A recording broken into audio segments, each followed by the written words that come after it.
Ang layo-layo lang pinanggaling ako, 4 na oras ang bumiyahe, tapos pogi ang sasabihin niyo sa akin. Kasi raulo pala kayo dyan. Bago ang lahat, gusto ko magpasalamat sa inyong lahat sa pagpunta dito. Alam kong kayo ay mga busy tao, marami kayong pinagkakaabalahan. Gayun pa man, pinahintulutan niyo akong gamitin ng konting oras ninyo. Maraming salamat po at hinayaan yung abalahin ko kayo. Pero gayon pa man, gusto ko ipangako sa inyo na kahit kapunti, dadagdagan ko ng ngiti ang inyong mga mukha ngayong araw nito. Yes naman dyan! Lalo-lalo yung mga nasa harapan. Alam ko nga, mahal ang ticket. Pero gayon pa man, hindi na din.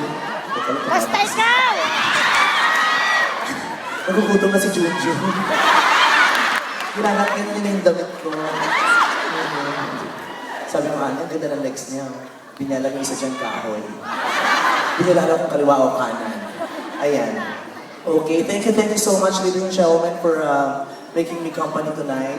At talagang na-appreciate ko yung presence ninyo ngayong araw nito dahil alam naman natin lahat ang hirap-hirap ng buhay ng mga Pilipino, lalong-lalo na ngayong mga nandito sa Japan, hindi naman biro. Alam ko may pinagbili nyo ng ticket, pinaghirapan nyo yan.